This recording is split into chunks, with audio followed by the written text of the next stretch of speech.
Книгата Спомени од Кирил Самарџиевски, екс-генерален директор на Прилепска пиварница, собра на едно место голем број сегашни и поранешни директори на многу компании кои во средината на 90-тите беа приватизирани од општествена сопственост во приватна, односно во нивни раце. Овој собир уште еднаш потсети на приватизацијата на големите индустријски капацитети во Македонија, контроверзен процес кој до денеска се толкува на различни начини. Едни го нарекуваат криминална приватизација, а други тврдат дека тоа беше неминовно за да се воспостави пазарно општество во првите години од македонската транзиција. Самарџиевски во книгата хронолошки од денот кога се вработил набројува многу од клучните моменти за развојот на компанијата под негово раководство, но малку за нејзините почетоци. Тешкиот дел беше да приберам материјали од основанието на приватизацијата. Тука ми помогна многу директорката на правниот сектор, Виолета Мартиновска, барајќи во различни архиви документи од основанието.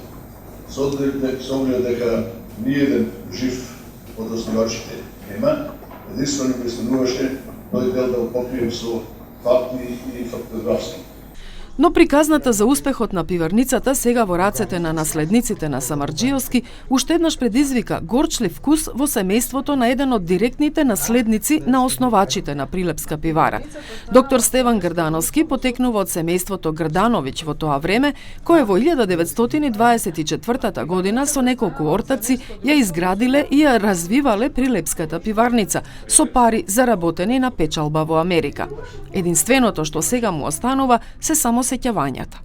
И јас и покойниот мој братучет Божидар Грдановски покушавме да стапиме во контакт со сегашните сопственици, али најдовне на затворена врата. Јако сум, ви кажувам, долго години најстар, жив, директен наследник на основач и прв директор на пиварата. Прв директор. И тоа долгогодишен прв директор. Татко ми беше. 84 годишниот Грдановски цели 16 години се бори со македонските судови за враќање на семејниот имот. Прво грубо национализиран во социјализмот, а потоа неправедно, како што вели, приватизиран. И тој би сакал имотот од татко си да им го пренесе на децата и внуците, но засега во наследство може да им го даде само купот документи од судските преписки.